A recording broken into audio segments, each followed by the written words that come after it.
Amor interrompido. Afinal, o que é amor interrompido? Como que ocorre o amor interrompido? Quais as consequências do amor interrompido na vida adulta? Seja bem-vindo, Renata Tom, terapeuta sistêmica familiar.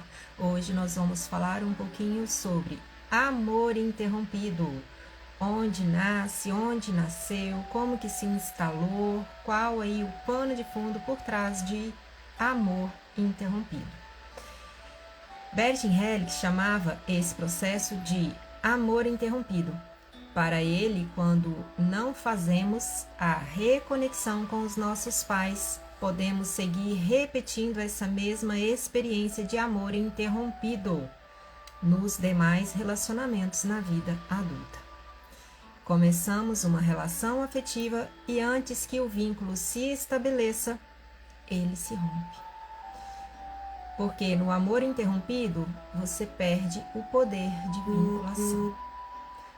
Interrompido é tudo aquilo que é passível de interrupção, de paralisação e fica em suspenso.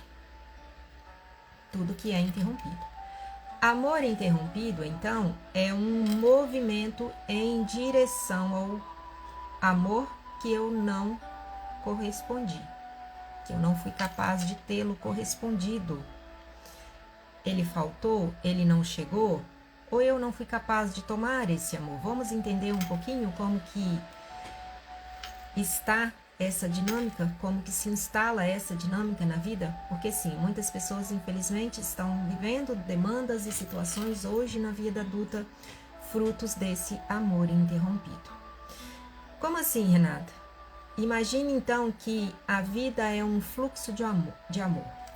Imagine um fio e através desse fio está ali, né? Indo e voltando o fluxo do amor, está transmitindo. Um fio de conexão de energia, por exemplo, ele sai lá da base, né? Da geradora, da fonte de energia e chega nas nossas residências, chega nas empresas, chega nas cidades. Esse fluxo, né? Esse fio de conexão, ele vem da nossa base, que são quem? Papai e mamãe. Então, se ele não chegou, o que aconteceu aqui? Que esse amor não chegou até mim, não chegou até você. Onde que foi interrompido, como que se instalou essa interrupção. É sobre isso que nós iremos tratar hoje. Isso é uma dinâmica que se mostra quando o fluxo de amor é interrompido, mas esse fluxo não é interrompido dos seus pais para com você, não foi interrompido dos meus pais para comigo, e sim de você para com os seus pais ou de mim para com os meus pais. Não é sobre o amor que os seus pais não te deram, sobre a forma que eles te deram, sobre a quantidade que eles te deram, e nem sobre aquilo que eles deveriam ter te dado. Mas é sobre aquele amor que você não foi capaz de receber, que você não foi capaz de tomar, que você não foi capaz de subtrair deles na proporção que você deveria ter recebido. Aqui eu quero trazer algumas reflexões para tomadas de consciência e que te gerem entendimentos de que a tua vida custou e custou muito para chegar até você. E liberar esse fluxo de amor que possa ter ficado interrompido em sua vida é o caminho para acessar as bênçãos disponíveis. Eu tenho falado muito sobre isso aqui. As bênçãos estão disponíveis. A própria palavra nos diz que as bênçãos são incontáveis. E por que nós não estamos conseguindo acessá-las? Por que a vida tem se tornado tão difícil? Para algumas pessoas ou para a maioria das pessoas. Lembrando que nesse conceito não há nada de romantismo. Eu não quero aqui nem um pouco romantizar o amor, porque você vai tentar se justificar que os meus pais não me deram amor, porque eu fui rejeitado, eu fui abandonado. Então não leve para o racional. Imagine então, né, como eu falei, o fio desse amor que te conecta na força vital da vida. O que houve? Como que foi essa interrupção? Esse fluxo do amor interrompido dilacera a alma. E aqui eu quero trazer uma frase de Bert que ele diz o seguinte: a maior ferida da alma é a ferida causada pela ruptura do vínculo. Como e por que essa ruptura aconteceu são as causas secundárias das feridas do abandono, da rejeição, da traição, dos abusos, da violência, perdas e tantas outras causas são periféricas à dor dessa ruptura. Precisamos compreender e aceitar isso para acessar a porção da alma que deseja restabelecer o movimento do amor ininterrompido. Bertin Hellinger.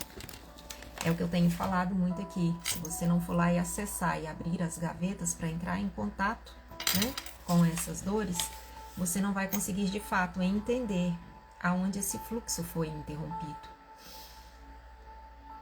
Esse fluxo do amor, então, ele dilacera a alma. E aqui eu vou trazer, então, alguns exemplos de como isso ocorre. E aqui eu te pergunto, como que você foi recebida no momento ali que seu papai e que sua mamãe descobriram que estavam grávidas de você? Sua mãe te rejeitou? Sua mãe quis te abortar? Seu pai te rejeitou? Achou que não era o momento para sua chegada? Porque, dadas as circunstâncias da vida, a gente sabe que quando um filho não é totalmente planejado, né, e decidido, a partir daqui eu vou me preparar para receber esse filho, e quando você leva aquele susto ali de um diagnóstico positivo, né, para uma gestação, então como que foi essa recepção?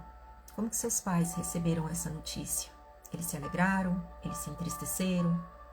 Eles cogitaram em te retirar? Eles se apavoraram? É normal, é natural que principalmente a gente sinta medo. Como vai ser? O que eu preciso fazer? Né? Na parte financeira, na parte física, de se preparar. Começar ali os primeiros cuidados com o pré-natal. Como que foi? Você sabe? Você sabe como que foi esse momento? Exemplo, quando eu descobri que estava grávida, o meu esposo, ele disse assim, quase que em tom de brincadeira, porque antes de eu pegar o diagnóstico, eu fiquei uma semana muito esquisita, eu não sabia o que estava acontecendo. E na dúvida do que poderia estar acontecendo, eu fui e fiz um exame e deu negativo. Então, vida que segue, mas a vida que segue se arrastando, porque eu não estava nada bem. E retornando ao médico, ele falou assim, nós vamos repetir o exame. E o meu esposo foi pegar esse exame. E ali, quando ele chegou, ele já chegou rindo, me entregando o exame, né? Eu tava ali, fala logo o que tá acontecendo, né? Pra mim, eu tô morrendo ou vem vida. E ele virou pra mim rindo e falou assim, olha o que você foi me aprontar. Um tom de brincadeira. O feto já estava sentindo. O que ele pode ter interpretado ali naquele momento? Papai está me rejeitando. Papai não quer minha presença. E isso foi passando.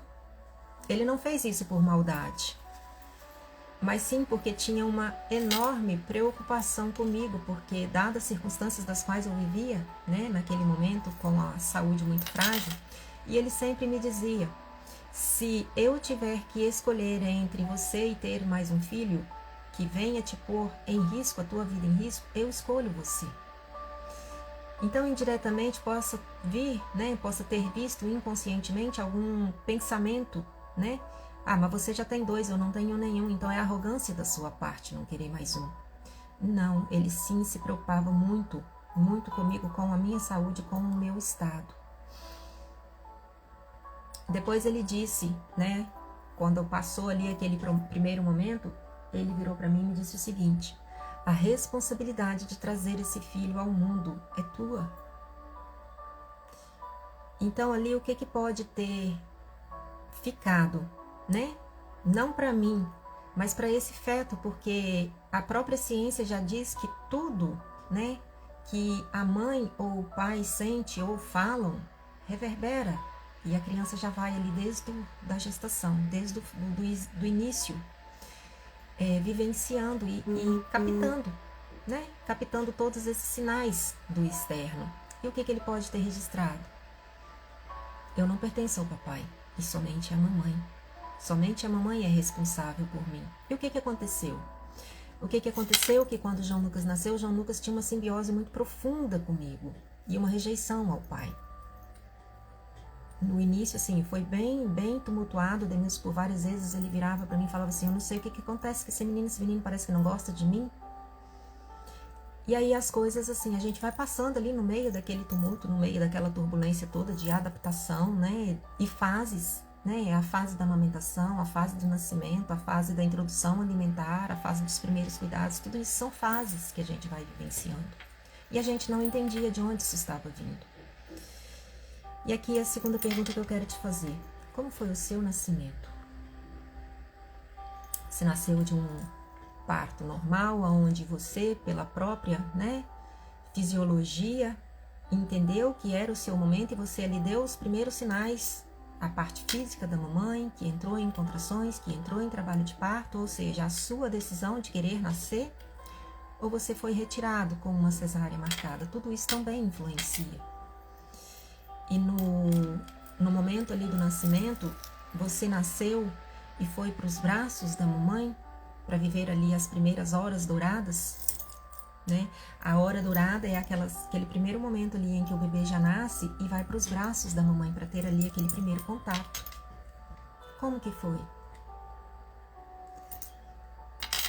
Pois se você nasceu e por algum motivo você precisou ir para uma incubadora ou a sua mamãe ali por algumas questões de saúde, uma pré-eclampsia que precisou de alguns cuidados e você precisou ali se afastar, né, desse primeiro contato das horas douradas, se instalou ali também um amor interrompido. Exemplo, no meu nascimento, papai dizia o seguinte, era época de política, e papai sempre mexeu muito com política, com eleições. E o que eu lembro, assim, do que mamãe sempre relatou para mim, o seu pai dizia que você só poderia nascer no dia 15 depois que eu votasse. Colocasse o voto na urna, então ele desceria comigo para a maternidade para te ganhar. Eu nasci dia 13. O que pode ter ficado inconscientemente? A Renata nasceu no dia que ela decidiu, mas ela não tinha permissão para nascer naquele dia. E o que isso acarreta na vida adulta? Uma busca inconsciente pelo amor do pai, para ser vista por esse pai. E quando eu nasci, um outro fato que ocorreu foi que mamãe teve depressão pós-parto. Foi um período curto, mas nesse presente momento ela precisou de me deixar alguns dias com vovó. E vovó ali se apossou, né? Sou dona da minha menina. Ela me chamava, a gente tinha um amor muito profundo, um vínculo assim muito profundo, e eu acredito que eu carrego muitas características desse jeito de ser da minha avó. E eu identifiquei muitos pontos em comum do jeito dela ser. E eu era sua menina, e ela não queria me devolver para a mamãe. Aqui também houve uma ruptura. Eu era bem bebezinha, houve uma ruptura, porque os primeiros cuidados, o essencial é que ele seja feito por quem? Por mamãe, né? Que é o nosso primeiro amor, a nossa primeira nutrição. Eu não amamentei. Tudo isso são interrupções desse fluxo. Vai acontecendo, interrupções desse fluxo. E aqui eu quero te fazer um alerta sobre como ocorre uma repetição de padrão. Eu vou estar falando, né, mais à frente sobre isso, para entender que, dadas situações às vezes que você possa estar enfrentando ou já tenha enfrentado, não começou em você. E as repetições, elas se identificaram quando eu ganhei o João.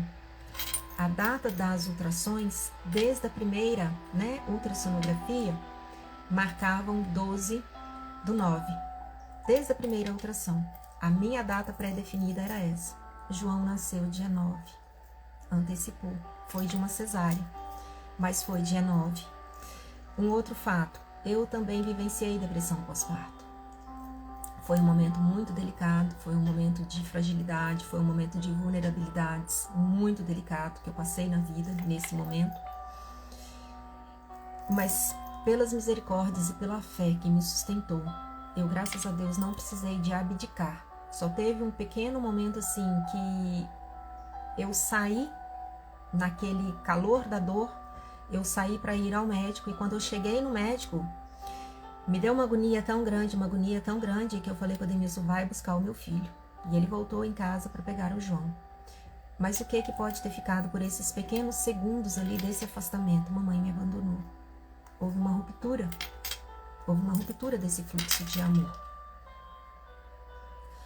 Ouvir tudo isso, você pode assim estar pensando e se perguntando, e daí, Renata? Todo mundo, a maioria das mães passa por essas situações, há esse momento de rejeição lá no início, há o momento de depressão e você se cura e a vida que segue. Segue sim, gente, só que aos trancos e barrancos. Porque o fluxo do amor não chega. O fluxo do amor não chega.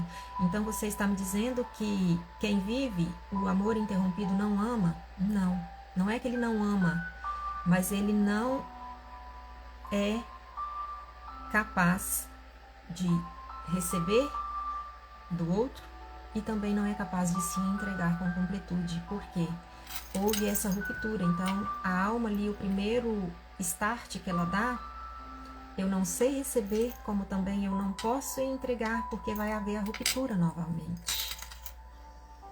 E com o João, eu passei por algumas situações assim, que hoje eu me levo a entender que veio disso algumas demandas das quais nós vivenciamos com ele. E uma pergunta aqui para refletir. Por que isso ocorre? Todo rejeitado rejeita antes, para não entrar em contato com a dor.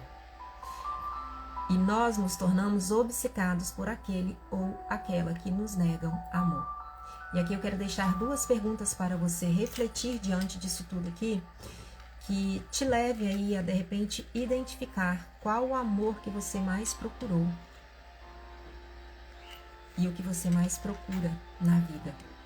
Na tua infância, o amor de quem você mais buscou e ansiou? E com quem você era mais chamado de parecido?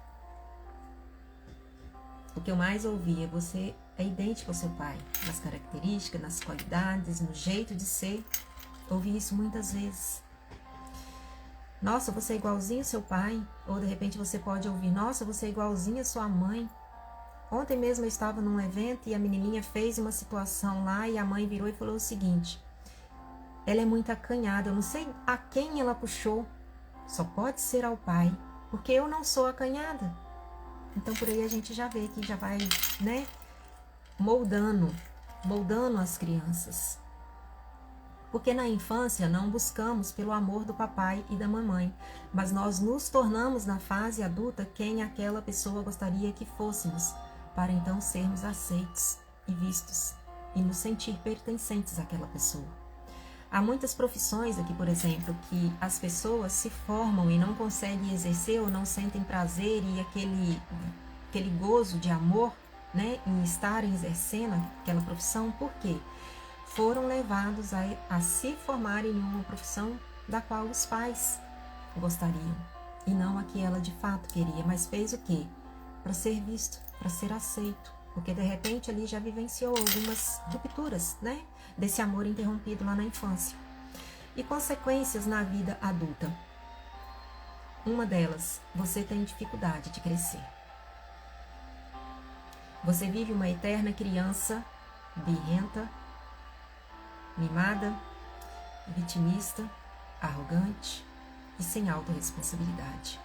A autorresponsabilidade é quando eu me responsabilizo pelos meus atos, pelas minhas ações, pelos meus próprios comportamentos. Eu pago a conta. Eu sou autorresponsável, eu me assumo. E todo arrogante é extremamente ferido. E toda vítima também já foi vítima.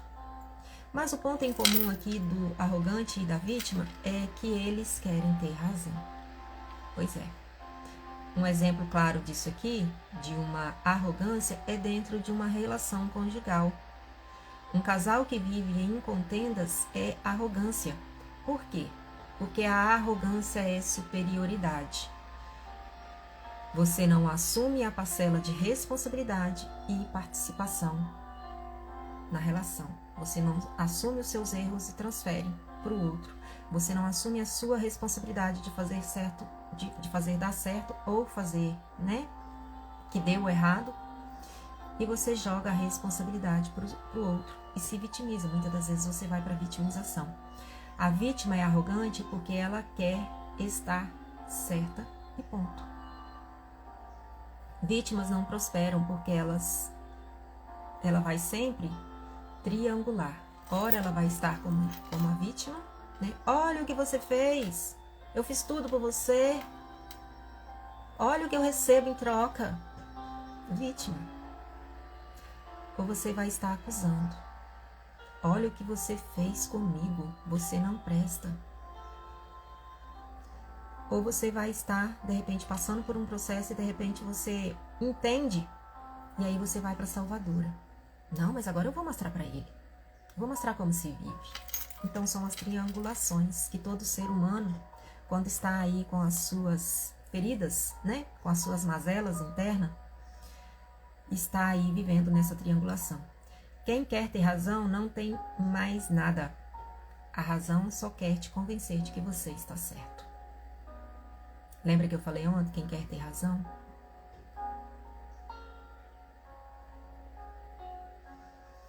Quem quer ter razão tem uma medusa e muitas trevas internas para tratar. Medusas são as suas sombras. São as suas sombras, são as suas dores na alma, que você vai disseminando, que você vai aí dissipando, que você vai sangrando em cima dos outros, do seu próximo, e se vitimiza ainda querendo ter razão. Exemplo, você se vitimiza ao se defender dizendo: eu fui abandonada, eu fui rejeitada, e que não recebeu o amor dos seus pais. Essa é a sua defesa, é a sua vitimização. A sua arrogância te cega a tal ponto de não entender que é você que não está sendo capaz de tomar esse amor que está aí no fio. Ele está saindo lá da base, a energia está vindo. Se ela não está chegando aqui na minha casa é porque algum corte foi feito, ou eu não paguei a conta, houve alguma interrupção no meio do caminho, mas lá da base ela está saindo, ele saiu, ele fluiu. Quer prova maior disso? Você nasceu e está aqui. Se você estiver me ouvindo, você nasceu e está aqui. Você já parou para refletir sobre o quanto custou para seus pais te darem a vida?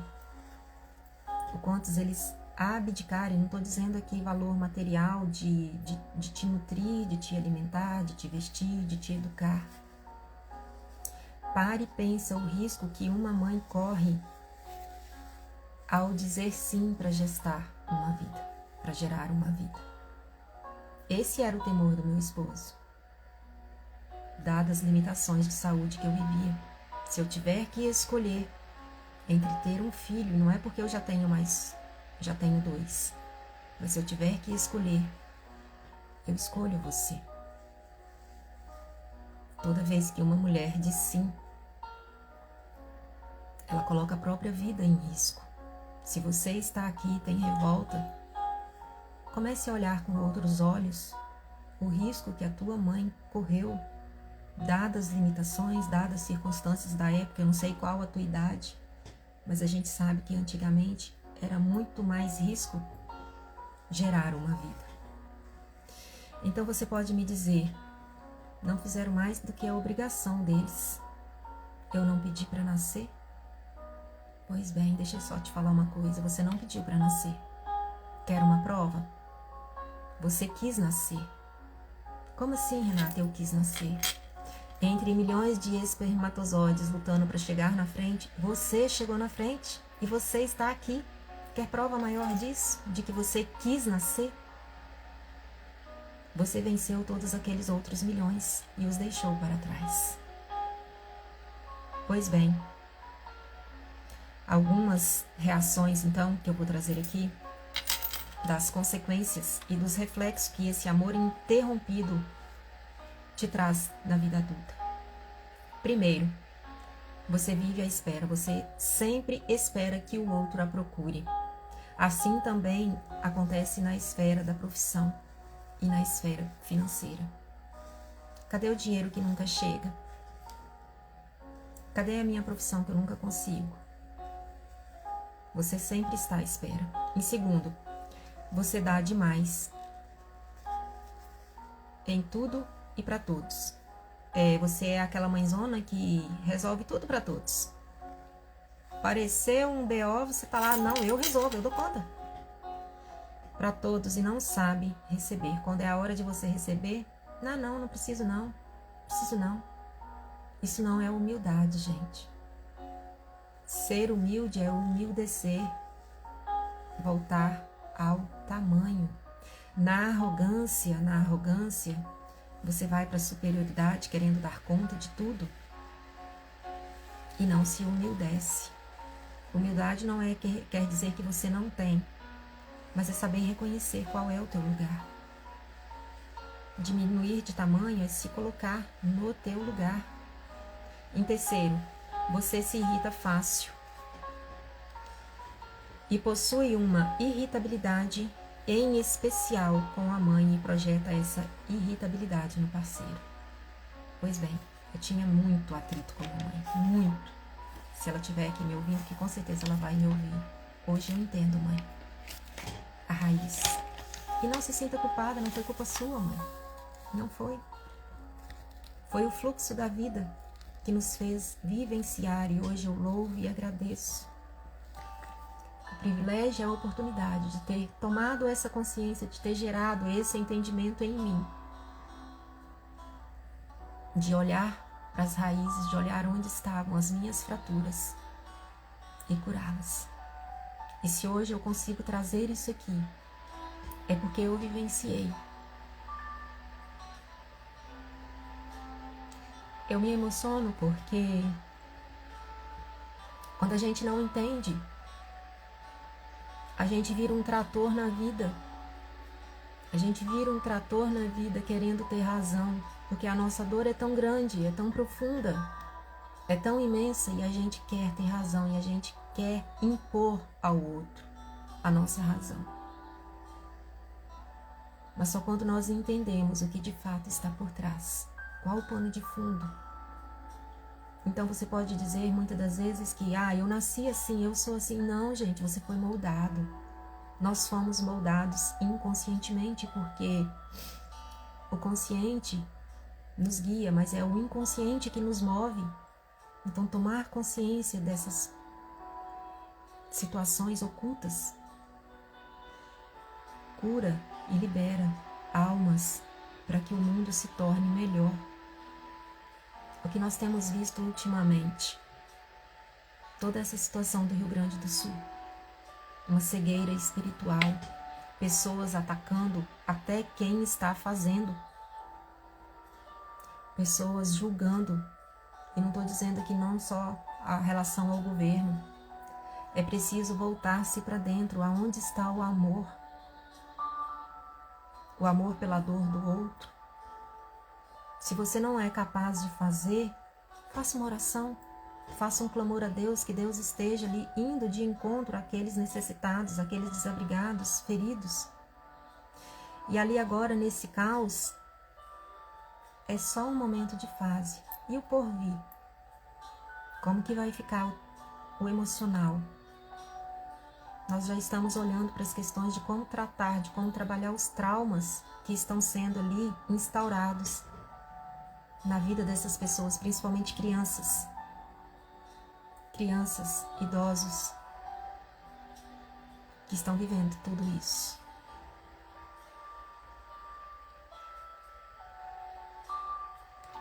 Você não consegue estabelecer vínculos e laços de intimidades mais profundos nas suas relações. não se abre e se relaciona de forma superficial e quer passar uma imagem de perfeição. É isso aqui, ó. Você não consegue estabelecer vínculos. Você não consegue olhar com compaixão, com empatia para a dor do outro. Quem busca perfeição se esconde da rejeição, porque o perfeccionismo é o pano de fundo de todo rejeitado. Em quinto, você desconfia das pessoas, acha que elas não são bondosas e que ninguém presta. É o que nós estamos vendo aí, ó, estampado nos noticiários. Aquele que está fazendo, ele está fazendo para aparecer. Deus conhece a integridade do coração do homem, de cada um. Só Ele pode julgar. Quem somos nós para julgar? Mas você fica no julgamento, olha lá, o fulaninho está fazendo porque quer aparecer. Você rejeita o parceiro e o acha insuficiente de várias formas e perde a admiração por ele. Ao perder a admiração, você se desconectou da unidade. O ponto de conexão primordial que sustenta uma relação começa na admiração. Se você perdeu a admiração pelo seu parceiro, você precisa travar uma luta interna contra si mesmo para olhar e reverter isso daí. Se você quiser, lógico, lutar e restaurar um casamento. Porque, dadas as circunstâncias, perdi a admiração, não quero mais, vai para o outro. Se você não cura você vai estar repetindo tudo com o próximo. Casa dividida não prospera. E o sofrimento de todo casal começa na divisão. O sofrimento de todo ser humano começa na divisão, é o que nós temos visto. De um lado está quem está julgando, está na divisão, não está havendo unidade. Pare um pouco e pense. Olhe para quem está fazendo. Olhe para quem está fazendo. Esse é o desejo, é o propósito de Deus, a unidade. Enquanto houver essas divisões, o governo não está fazendo, ou esse, aquele, ou aquele que está fazendo para aparecer, nós não nos conectamos com a essência, com o primordial que Deus requer de todo filho, de todo ser humano. E qual é o caminho então, Renata? A humildade é feminina. Humildecer é diminuir de tamanho, porque na arrogância você vai estar maior do que o esposo ou vice-versa. E na relação conjugal não há hierarquia de tamanho. Os dois chegam juntos e possuem o mesmo tamanho e capacidades iguais de fazer dar certo ou não. No encontro de dois, chegam juntos. Não quer dizer que o meu esposo chegou primeiro ou eu cheguei primeiro. Não, a gente chega juntos. Lembrando que o vínculo familiar, ele é indissolúvel. Eu falei sobre famílias ontem. Sobre as formas de família, os 3 formatos de família, né? A família de origem, a família constituída, a família mista. Se você não assistiu, rola o feed aqui embaixo, está no episódio 8. O vínculo familiar é indissolúvel quando se tem fruto. Se você é só um casal, sim, rompeu, cada um segue a sua vida. E como você rompeu também vai trazer consequências. Quem vive o amor interrompido, vive atrofias na alma. Porque o ego é uma criança ferida, que vai para a vida querendo ter razão. Egoísta porque está no eu. No eu não há unidade, e sim divisão.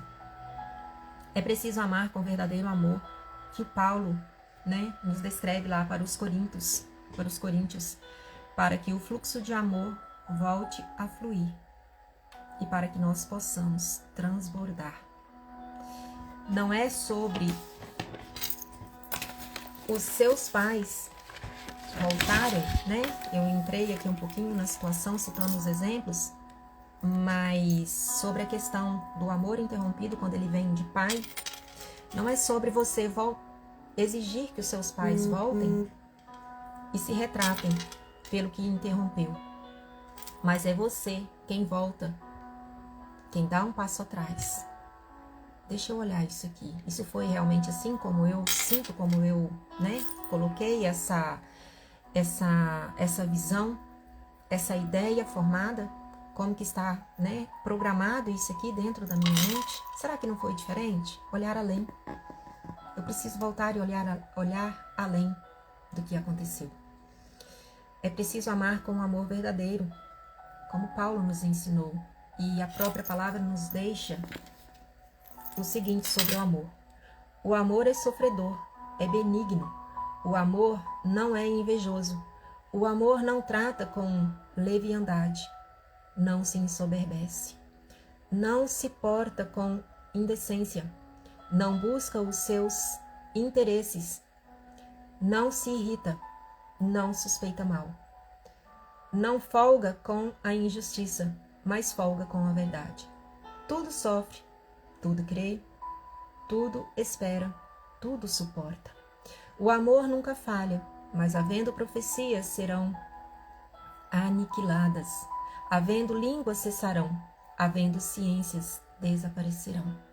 Porque em parte conhecemos e em parte profetizamos, mas quando vier o que é perfeito, então o que é em partes será aniquilado. Quando eu era menino, falava como menino, sentia como menino, discorria como menino, mas logo que cheguei a ser homem, acabei com as coisas de menino. 1 Coríntios 13, 4 a 11.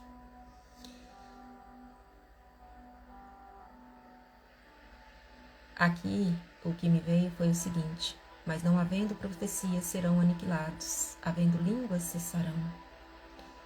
O amor tudo sofre, o amor tudo crê, não busca os seus próprios interesses. Um outro exemplo que nós vemos claro, que certamente foi essa questão do amor ininterrompido, e nada contra a pessoa, tá, gente? Esse episódio aí, dramático que nos ocorreu mediante essa situação do Rio Grande do Sul, referente ao show de Madonna. Eu vi um reels dela, de uma reportagem muito tempos atrás, ela dizendo que a falta de mãe ocasionou na vida dela, as rupturas que ela teve. E o que acontece dinâmicas dessas situações? Quando você não é capaz de tomar, desse amor de pai e mãe, esse fluxo não chega. Como eu falei anteriormente, a conexão da cruz, ela é horizontal e vertical. Então, se você olhar para a cruz, olhar para o sacrifício de Jesus, Jesus já levou todas as minhas dores sobre si, já pagou todos os meus pecados sobre si. Mas quando eu própria não olho, para as minhas feridas internas, identifico e dou um novo significado, a essas dores, eu me revolto contra o autor da vida. Então toda essa encenação, toda essa banalidade, principalmente com os símbolos, ela está tão desconectada e tão ferida na alma que ela não olha para o sagrado e vai para o profano. Então é preciso repensar. Se fez sentido para você, envie isso para alguém. Se tiver alguém aí que está passando por alguma situação, que precisa aí de repente começar a entender o que possa, de onde possa estar vindo aí, dadas situações, dadas demandas que está vivenciando na vida, é possível reconectar. É possível religar esse fluxo, tomar desse amor e transmiti-lo. É aquilo que eu sempre tenho falado aqui. Como que eu vou transmitir amor se eu própria não o tenho? Se eu não fui capaz de receber? Se eu não estou preenchida desse amor para transbordar? Um grande beijo no coração. Até breve. Fique com Deus. Faça um excepcional dia voltando ao lar. Hoje nós falamos sobre amor ininterrompido e suas consequências na vida adulta. Fique com Deus.